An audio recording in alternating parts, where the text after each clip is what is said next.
25. Sorry. Exodus 25. And then we may finish the chapter. It's for us a lot of verses, but it's kind of instructions on how to build stuff. And I don't see any carpenters in here, so I don't know how much discussion we'll have here, but we'll see.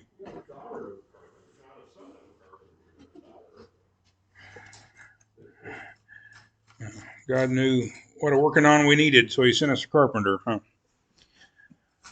Chapter 25 of Exodus, beginning in verse 23. We'll read through verse 30. You shall make a table of acacia wood, 2 cubits long and 1 cubit wide, and 1.5 cubits high. You shall overlay it with pure gold, and make a gold border around it. You shall make for it a rim of a hand breadth around it, and you shall make a gold border for the rim around it. You shall make 4 gold rings for it, and put the rings on the 4 corners, which are on its 4 feet. The rings shall be close to the rim as holders for the poles to carry the table.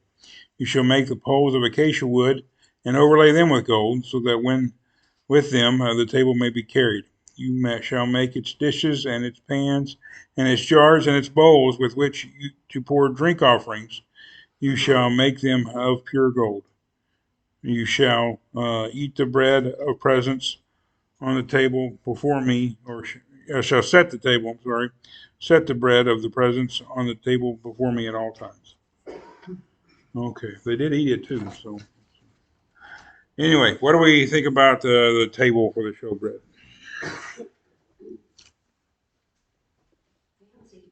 Fancy. Yeah, that's the kind you eat on just for Thanksgiving or Christmas or something like that. Huh? You don't eat every meal on there. It's not the one you have in the kitchen where you eat most of your meals. Huh?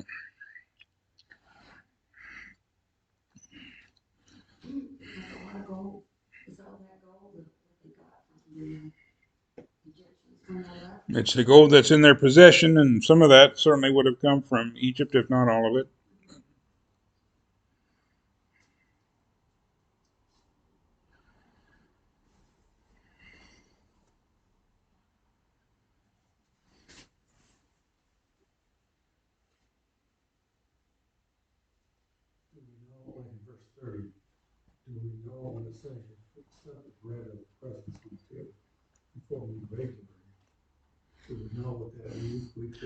Yes, I'm glad you brought that up because I have daily on there the handouts, and it's from what I can tell now weekly. I wrote the handout focusing more on the table than on the bread, and I didn't look that up, but it's weekly.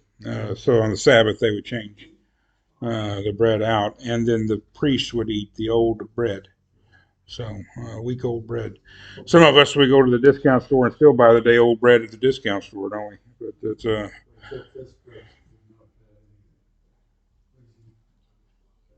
yeah, I don't have the. I didn't look up the recipe again. I don't want to be. I've already made one wrong statement here. I don't want to make another one. So I don't. I think it probably was unleavened, but it was there's 12, and it's one of those things. It's really interesting. There's not a lot of theological explanation behind the bread itself. The number 12 was a number of completeness in the Jewish tradition, and it would have been probably resembling or an homage to the 12 tribes of Israel. However, this is a tradition. I'm not going to say they borrowed it from other religions, but the other religions in the area, a lot of them had something similar in their pagan temples. They would have some kind of showbread of some kind, and it would also be in the number 12. And that may have been reflective of uh, their form of the zodiac or something like that. So it's an interesting thing.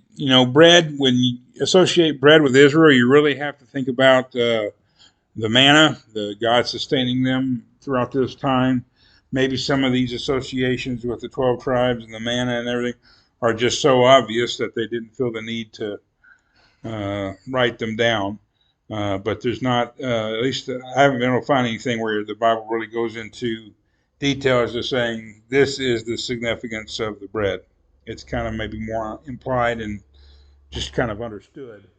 Um, I guess if nothing else, think of bread as being one of the main staples hmm. of people of that era, and not only that era, I'm thinking when I was in Albania for the American summer, that people went out in the morning, with communism gone, they just still had some of their bread, they were not on bread stores, it was brown bread, and it's good, so they would go find these young men on the street selling bread that was fresh baked that morning, and that's how they got their bread. It's amazing what happens when you let people do what they're good at rather than Right. the But government still, running it everything. showed that that was one of their staples. There, even then, in 1993, 95, and 96, when I was there, so it was still there. They still went out and got their bread that way. Now, later on, of course, that nothing seemed to change. But I was there 2 years after the 93, and most of them went to the bread store because it was cheaper for them, especially the pensions. So, and you think this, their bread was not inexpensive for those that were struggling to survive. Well, I think they were still getting the manna at this point and would for a long time. I mean, they had that was the whole point is they're going to be sustained by God. Um, and we call it. I usually refer to it as showbread because that's the phrase that it was associated when I was growing up. It is probably better understood as presence bread. The bread somehow reflects the presence of the Lord rather than again.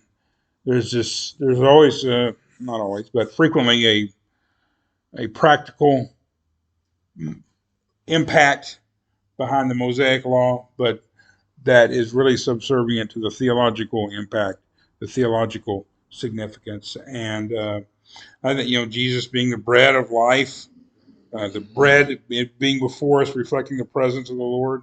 We take the bread, this bread is my body. So certainly this has a New Testament Christian application and understanding, but there's not this like there is with some of the other things, like there is with the mercy seat and the anointing or the atoning cover and things like that, where it's kind of explained and this is where the Lord meets you and this is all of this. So it is not fully explained, and the table itself is while very impressive with all the gold and everything, maybe not the most ornate or um, um, specific.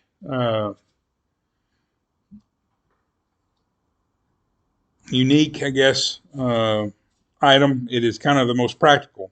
And that's the thing. You understand why they would have a table in any gathering. You can't go into any room where you're going to have people and not usually have a table.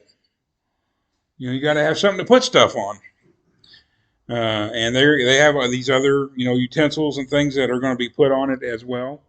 And so there you need some place to put them. And the rings are on there and the poles. It's just like everything else in there. We're going to be able to move this thing, and so it is a very practical piece, and its practicality kind of it's a case of function taking the lead over form. Perhaps it's got a job to do in a utilitarian thing, and rather than a real ornate. But when you slap that much gold on it, it's going to be pretty ornate too.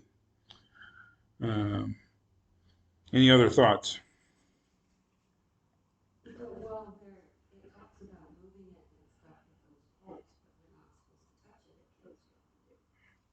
Well, the whole thing is, they had to touch it when they were making it. I mean, there's all these there's these basic rules, and then there were probably allowances made at times to clean it, whatever, that they were able to, like going into the Holy of Holies.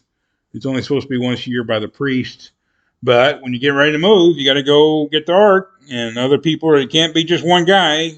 The way he had it set up to be moved, one guy's not moving it. So, it's there's again the theological and the normal significance of everything, and then there were practical exceptions, I guess you would make. Yes, sir. We know that the ark had that, he couldn't touch the ark, he tried to stabilize it and it died. Is the rest of this stuff, I don't remember that being. I don't think it's quite so sacred, and that's we'll get into that in chapter 26. But a lot of what's happening here, it's not going to be till the end of chapter 26. But a lot of this is the whole message of the tabernacle. Really, is there's a difference between the sacred and the profane not being dirty, but common, practical, everyday stuff, and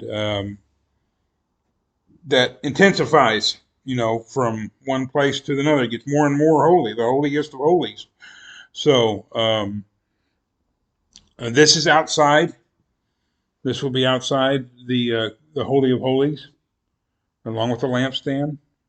It's outside. So the altar is outside.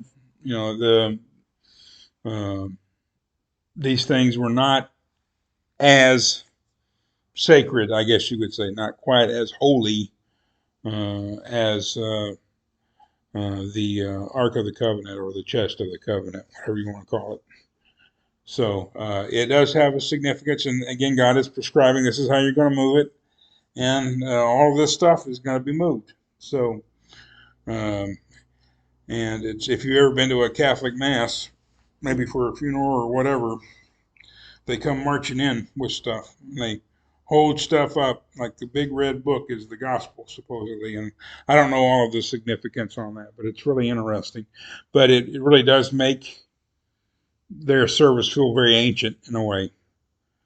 That there's this need for material things, and it's very different than ours, where we have the absolute bare minimum of material objects, just trays which are designed on a very practical level to convey the bread and cup for our weekly observance of the Lord's Supper. So other groups are a little more ornate and I guess tangible in their elements of worship. So it's again, that has some biblical precedent. It's not something they just completely made up on their own.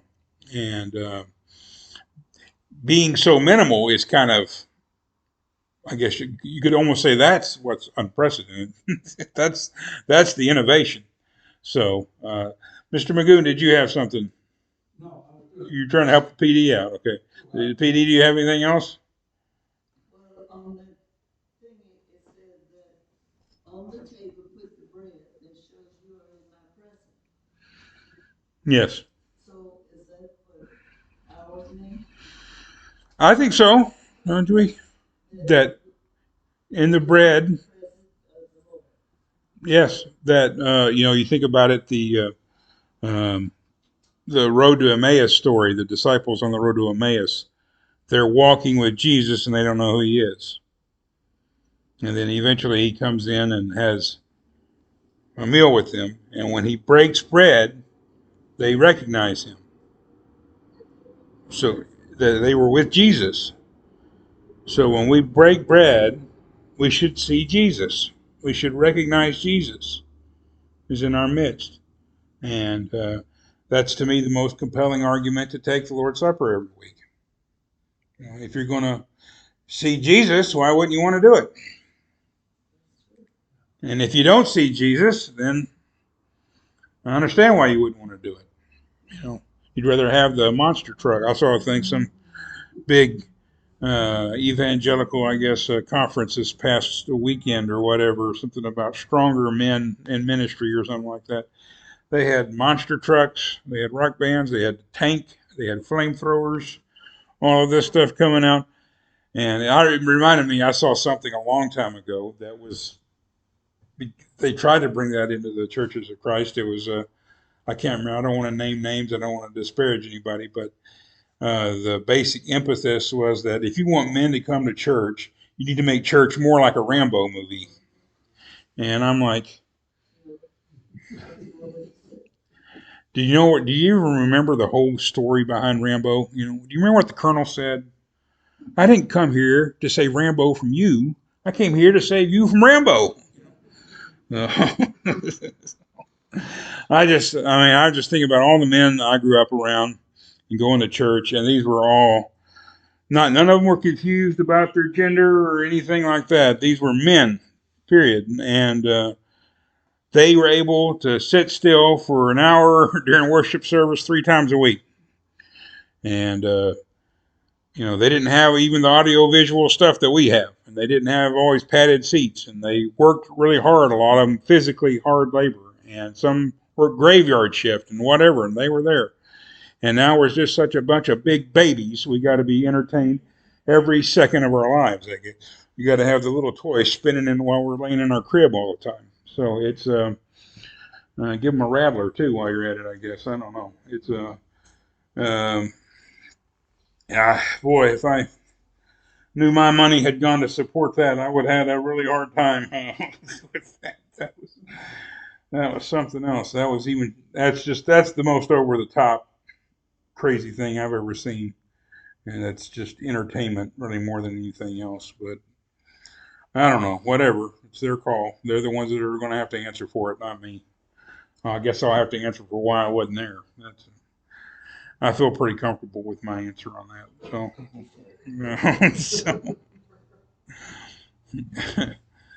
all that money, oh man,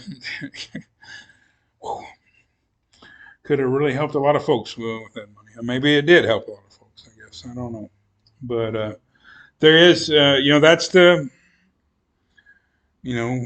other side of the coin, I guess you could say. There's a need for some amount of tangible things. I know of someone who grew up in a church that had a very nice communion set and wanted that communion set when they replaced it. That set meant a lot to them personally because they grew up with it. But I guess the congregation or whatever outgrew the capacity or whatever. I don't know. I don't remember the whole story. And nobody, I don't think, is lining up for our set, but our set is probably always been the cheapest one we could get that would do the job. So it's not real gold. It's not up there right now anyway, but it's not real gold, I don't think. You can put it in a dishwasher if you want. It's dishwasher safe. Nothing dishwasher safe is usually all that valuable, really. They did have it. Again, this table is very kind of practical, but also,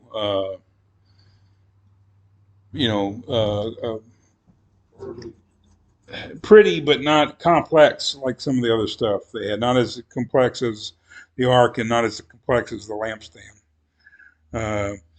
As I mentioned, they had handouts. Evidently, I haven't been there and seen it, but evidently you can see a replication of the table that was used in Herod's temple. And supposedly Herod went to great lengths. They went to great lengths to try to replicate what was in Solomon's temple, which might have been at times a little bit different than what was in the tabernacle. But they tried to replicate that, and there's a depiction of it on this Arch of Titus in the city of Rome. The arch is still there. And again, all these things, we're going to look at the lampstand now. All of these things, you can Google or look up in a Bible dictionary or something like that. And usually the people that try to replicate them go to really great pains to try to make them as accurate as they can. But at the same time, I think particularly the lampstand, we may be seeing the difference, the evolution of what the Hebrews did with this rather than because, let's just go ahead and read it, verses 31 through 40. Then you shall make a lampstand of pure gold. The lampstand and its base and its shaft are to be made of hammered work. Its cups, its bulbs, and its flowers shall be of one piece with it. 6 branches shall go out from its sides, 3 branches of the lampstand on its one side, and 3 branches of the lampstand from the other. 3 cups shall be shaped like an almond blossoms in the one branch, a bulb and a flower, and 3 cups shall shaped like an almond blossom in the other branch, a bulb and a flower. So for 6 branches going out from the lampstand, and in the lampstand 4 cups shaped like almond blossoms, um, its bulbs and its flowers.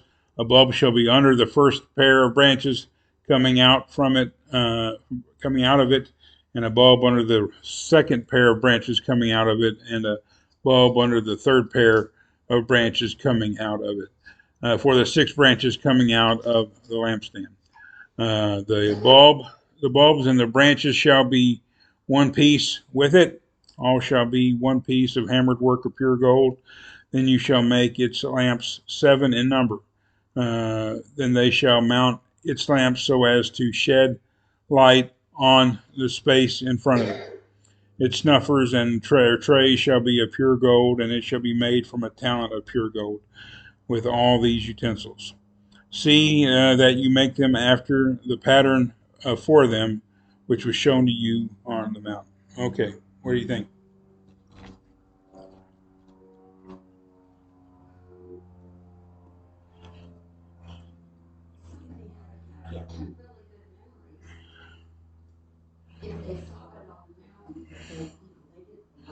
They got their cell phone out and took a bunch of pictures of it, I'm sure.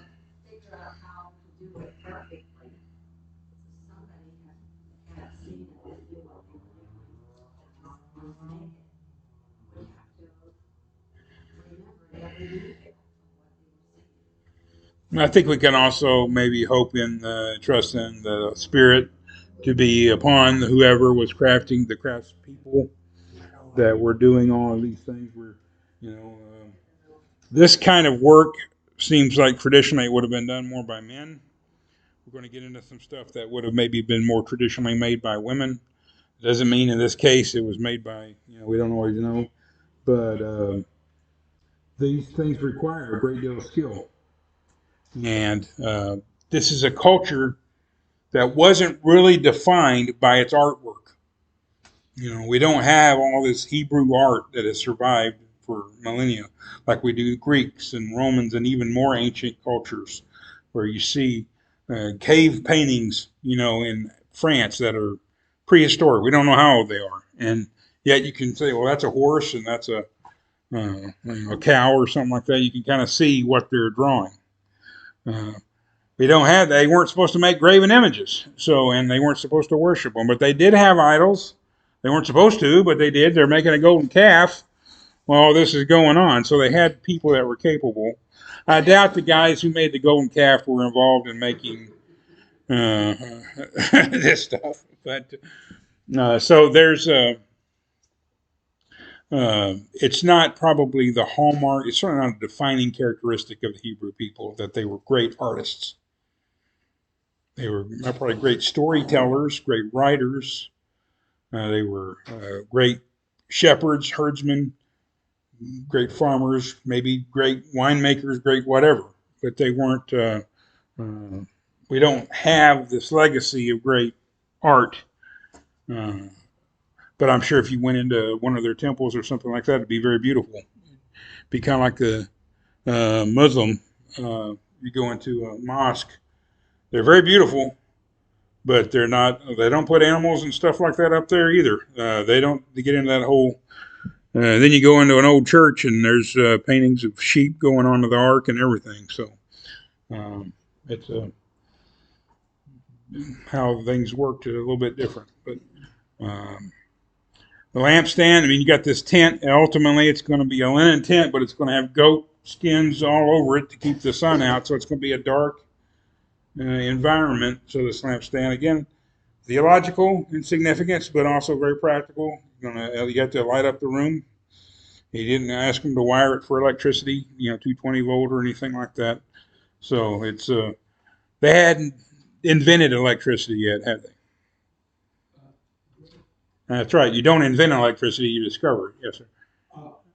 This shows to me that those people were talented enough that he could tell them what to build, And there were enough people there to understand what he wanted, so they made it the way he wanted. Mm-hmm. And how we look and who could touch it and who could not touch it. Mm-hmm. And they got to make the oil and all this other stuff that comes along.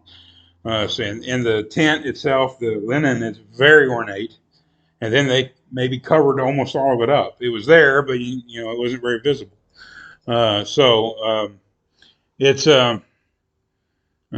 he probably took, for the most. I mean, most of God service to God. Uh, Most of it just requires a willingness to serve. And that's the example we get from Jesus washing the disciples' feet. Jesus didn't have a specific talent or ability. It doesn't say anything about he had a new technique for how to wash feet. He could do it, and nobody got ticklish or anything like that. He had a servant's heart. He was willing to humble himself and take on a lowly, menial task to serve his disciples. But there are certain aspects where spiritual gifts are evidently conveyed upon some people. They're better at things than other people are. And that to begin with, and then the Spirit guiding them. I think, a lot of times when we pray for someone, maybe in somebody's specific condition right now, we would pray that the doctors guide their hands as they perform the surgery, and that maybe a very skilled surgeon has a really good day when he's working, on you, like a golfer going out and shooting his best score. He's always a good golfer, but today he was great. Well, we want somebody to be great on that, a good doctor to be great, or a great doctor to be better than anything anyone's ever seen before for that. So it's um, so that's likely what's happened. I'm sure these things were very beautiful, and We want the great physician guiding their hands. it'd be better if he healed them himself. But that's not. If he's gonna do it, he's gonna do it through someone else right now. So This thing, it says that there is just in the lampstand and the accessories for it, that there was 75 pounds of pure gold. And I don't know, I didn't add all that up, but that's fine. that just, I don't know, that kind of boggles my mind in a way that, because they used a bunch of gold in the other stuff. I mean, the amount of gold that they brought out of Egypt, if that's where they got it. And this was And supposed they're to, carrying all this stuff yeah, as they've been traveling. Well, what's heavier, 75 pounds of gold or 75 pounds of feathers? They weigh the same, don't they? They're 75 pounds each. So it's 75 pounds of feathers is a lot bigger than 75 pounds of gold. well, the other thing is, this was supposed to be pure gold. They couldn't mix anything in with that gold. Well, the thing about pure gold, it helps with shaping it. You can make it ornate and very pretty and everything. It's not as durable. When you're buying your beloved beautiful diamond ring, you might want a 18 or 24 karat pure gold ring to put it on. If you're buying a wedding band for a guy, these days they make them out of rubber or silicone more than anything. But if you bought it, going back out of gold, 10, 14 karat, that's plenty. I mean, because that's harder. The dirtier the gold is, the harder it is. The purer it is, the softer it is. So that's when God talks about refining your gold, making it pure. That's going to make you softer, more malleable, more easily shaped.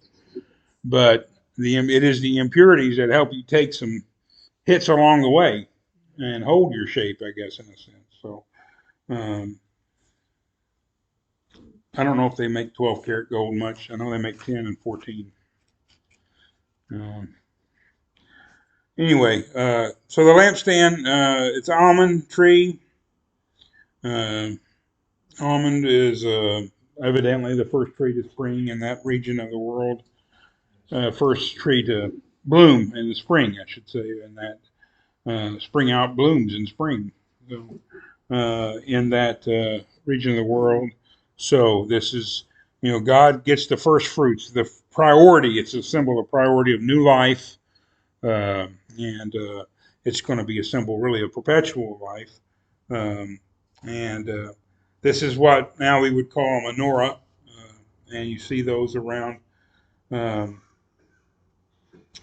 Hanukkah for Jewish people these days that observe the holidays.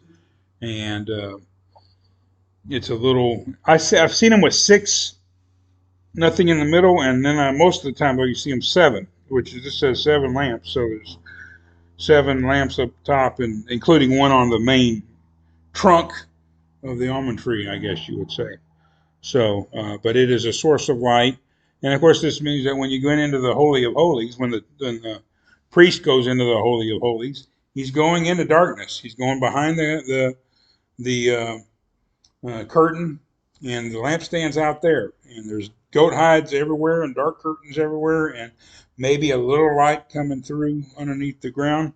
But he's in the presence of the Lord, and I guess you would say the Lord was the light, supposedly. And when he came out, even after Moses, when the high priest came out, he was supposed to have some radiance about him, about his presence, after being in so close to the presence of the Lord.